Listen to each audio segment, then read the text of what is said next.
It's my turn. So I put a lot of thought into this, and I loaded up my PS2, and I'm just kidding. No, I didn't. No, actually, yeah, I put a lot of thought into this game because I was trying to pick something that reminded me of Teddy. That was our goal. But I also was thinking about when this episode was coming out, which again is a day before my birthday. So I thought about games that Teddy's gotten me for my birthday. Wow. Yeah. Mhm. So I booted up my SEGA Saturn, my Japanese SEGA Saturn. I have two, and I put in Burning Rangers. It's a Whoa. game by that Teddy got me a couple years ago. It's probably my favorite gift Teddy's ever gotten me. Um, I loaded up Burning Rangers. It's a game by Sonic Team. Was partially whatever Yuji Naka came up with the premise of the game. He wanted to make a 3D action game that was revolved around saving people rather than killing things, because I guess that was the thing at the time. Most 3D action games were about killing and violence. And Burning Rangers, there's almost no violence. You're basically space firefighters. It's a basic 4-stage game, kind of like Knights or something, where it's short, but it's like score based, so it influences you to go back through and try to get higher scores and such. Each of the levels, you go through a different type of like scientific lab or like space facility or something, and usually the place is on fire, and you have to go through and try to save civilians trapped in the facilities. And the causes for the events are usually man-made, but not like on purpose. There's no like ill will. It's usually just people trying to progress science and in some way, and it gets out of hand. And that's when the Burning Rangers come in to save the day, put out the fires, save the people, and solve the issues. It is a 4-stage game. Surprisingly good for a 3D game on the Sega Saturn. A lot of 3D action games at this time, especially ones that don't have analog sticks, I find play like garbage. Games like the original Tomb Raider or even like Resident Evil 1 feel like clunky.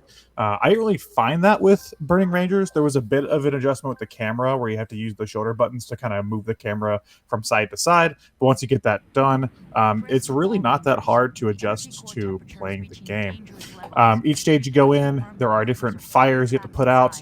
You can only let a certain amount of fire fill the area before the area will explode. So you have a little gauge that shows like a certain percentage. So if you just run through and ignore all the fires, it's going to go up and the place is going to blow. So you don't want to do that. You want to stop and put out the fires. There's red fires, which are like normal fires, blue fires, which are very hard to put out, and then green fires, which will actually shoot little fireballs at you. So you have to watch out. And then throughout the different facilities, there's also like robots that have gone awry that will try to attack you. Those are like really the only like enemies, and you also blow them up. I have the Japanese copy because Teddy got me the Japanese copy because the American one is very expensive because this game was released in '98, like right before the Dreamcast was coming out. So here in here in America, Sega had just abandoned the Saturn by that point. So getting the American version is very hard.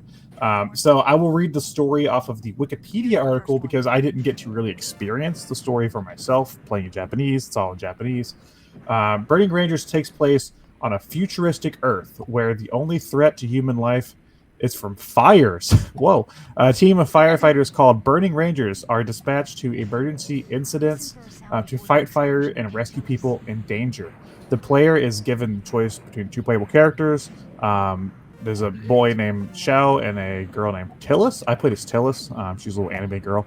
The selected character is first taken through whatever. It's just whatever. It's just the 20 stages. So the stages, there's 4 of them, and they're all maybe like 30 minutes to an hour long. I can't really recall like what the first theme was. I think the first stage was just like a laboratory.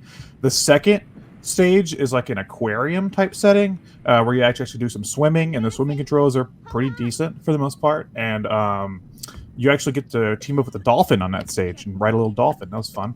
And the third stage, you're actually in space on the satellite, and certain parts of the stage will go into 0 Gs, where you have to fly around with no gravity, or certain parts of the area, the walls will just collapse and try to suck you out of the ship, but you have a jetpack, which is use that for jumping and stuff too. So you can kind of jump your way out of danger. And then the final area was just they kind of combined a lot of the same ideas together. So you had swimming and zero-G sections and stuff, and you fight this big final boss. Again, it was in Japanese, so I can't tell you the context for the story. I just knew I was saving some girl at the end, but I fought the final boss and I won. There's also this really cool segment in the third stage where I guess their like transportation tool they use to rescue people isn't working, and you come across this young boy and you actually carry him on your back, and while you do that you can't attack anything. So you're carrying him on your back and you have to carefully walk your way through this area, like avoiding fires, to get him to an escape pod. And I felt like that was a really intense moment that I really enjoyed playing through. Yeah, it's just a really fun arcadey game that I think only Sonic Team could make, especially Sonic Team of the time, because whenever Yuji Naka was part of Sonic Team, they made a lot of these weirder games like Knights and this and Samba de Amigo and Billy Hatcher and what's the other, Choo Choo Rocket and stuff. So yeah, it's just a really fun, replayable firefighter space game, and I liked it. Thank you, Ted. Yeah, thanks, Alex. Good choice. I've always been intrigued by Bruning Rangers. I don't know. I mean, it's just, the concept is really cool, like a firefighter game. I mean, I guess the closest I could think of is like GTA, and you steal the fire truck. But this one sounds like it's pretty well inspired. Was there any like moment in the game that you felt like really hit home for you? Even if it was with the language barrier?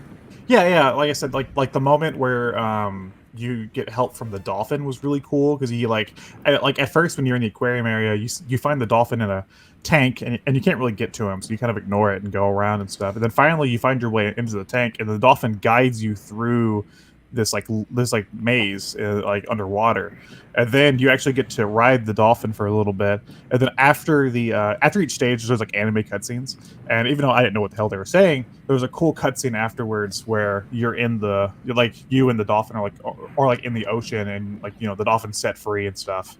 So that was a really cool moment. I like the moment that I mentioned with the young boy. We had to carry him on your back. It was a really cool moment. And I'm sure I would have liked the story, because there was scenes with like this teenage girl who joins the Bruning Rangers at the end. I have no idea who she was or what the context was for that. So I'm sure that would have been cool if I knew what was going on. It baffles me that like Sega owns like all of these properties, and they just stubbornly keep their Saturn games like in the past. Like, I actually don't have a way to play this. I don't have the Action Replay card or an import model Saturn, so I've never even fathomed being able to play it. What would be your pitch, if you have one, to Sega to remaster or port Bruning Rangers to modern systems? Well, that's easy. I think there's a lot of nostalgia for Saturn right now, because they've done like the Panzer Dragoon remake and the House of the Dead remake and stuff. I don't think they would remake it. I think they just need to port it over, give it a nice, upscale and stuff, and the English voice acting for me, thank you. But I think there's a lot of nostalgia for that era of games right now, so I think it'd be an easy sell, especially on like the Switch or something. I think it's one of the best games on the Saturn. I don't know if I don't know if it's my favorite. I think as it stands, it could use like 2 more stages, because it is over pretty quickly. After you beat it, they do give you a mode where you replay stages, but it's kind of randomized, so like it's kind of roguelike in a way, where like the rooms are all different and the map's all different and stuff. So there is some more playability out of it, but it's just the fact that like I wanted like at least 2 more environments. By the time it was done, I was like, well, I guess that was it. So isn't the reason that they don't port the Saturn games because it's like harder to emulate? Turn right at that door. Yeah, that's usually why. I take it that's why they did a lot of remakes, even though they've ported a few games. I always heard that. I emulated like Shining Force 3, I think it was, and I didn't have any issues with it. But maybe I was just literally just one game, so maybe there's a bunch of others that did have it. But that's a shame that there's like a whole library. I guess Dreamcast too, but there's like a whole library that just kind of sits there and just isn't being used for anything. They always go to the They're the Genesis. Yeah. This game baffles. Well, they've done more Dreamcast, I think, but they've done a few. Like they've brought over like Knights to the modern stuff, and I think like Guardian Heroes and stuff, got brought over. So they've done a few Saturn games. This game also baffles me because it came out in '98, and by that point they already knew the Dreamcast was coming. I guess this was like their last hurrah for the Saturn, which was big in Japan. What wasn't here. But it is sad that like they didn't like port this to the Dreamcast and give it like some improvements, because it is a little rough with the visuals, because the Saturn wasn't the most powerful console at the time. So 3D environments, well, I don't think they look bad. There's some areas in the game where it like the final stage is so busy that at some points I was like, can I land on that thing over there? I don't know if I can land on that platform over there or not. It's like, it looks like I can't tell for sure. But other than that, like, I think the game is really impressive for the Saturn hardware. I did like the fact that there's some really cheesy Sega music. There's some like Daytona style theme song at the beginning where it's like Bruning Rangers, and then at the end there's a segment on the last stage where you're flying a spaceship down this tube trying to escape this area and dodge stuff, and it plays this like rap song, and that's in English, and then it plays it again after like this really emotional scene during the credits. It plays the rap again, and I was listening to the lyrics, and there's one lyric that cracked me up, and I forgot what it was exactly, but it was like, they'll give you nightmares like Wes Crave, and I was like, wait, what? Like Wes Craven, like Nightmare on Elm Street? I was like, what the hell? I was like, okay, sure.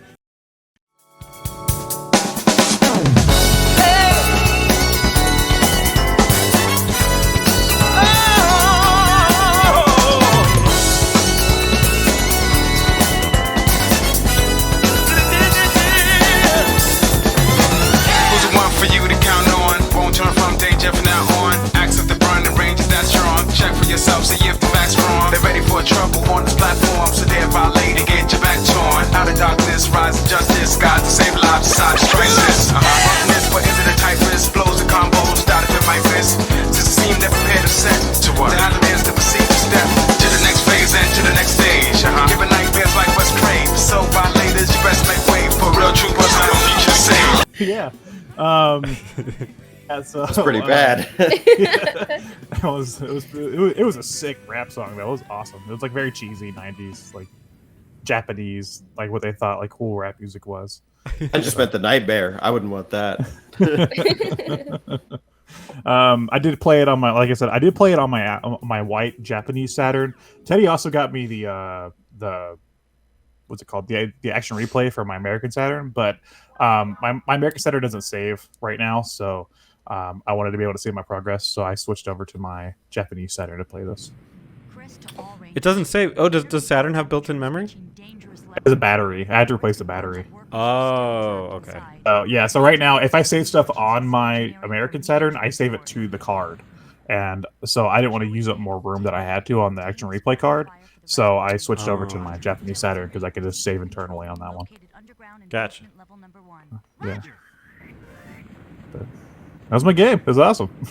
I loved it. Is that game a hidden gem, or do people know about that one? I think it's... I don't know. I think people know about it, but a lot of the American audience haven't played it because it is like the US version is so expensive. I'm here to save you. Like it's not an easy game to come by. So hidden gem confirmed. If you found a game on the Saturn, the hidden gem. Stay calm. Yeah. Sure. Would Metal Jesus, if he just looked at the Saturn library, just freak out? Have to make 50 videos? I'm sure he has. Oh, well, I don't think he. Like, I think he's. Yeah, I think he's done it where it's like, this is a game that everybody should play if they can find it, and it's like some it's a bug or something.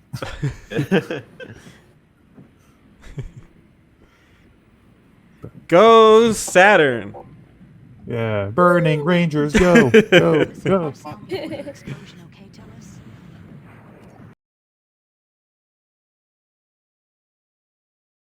Who are they? Where are they coming from? risking their own lives. Only one thing we know, they always with us fighting for danger. Button mappers. They will never let you down. Button mappers. Don't you lose your hopes now. They will wipe out rage and fire without fear, and they'll light up our future.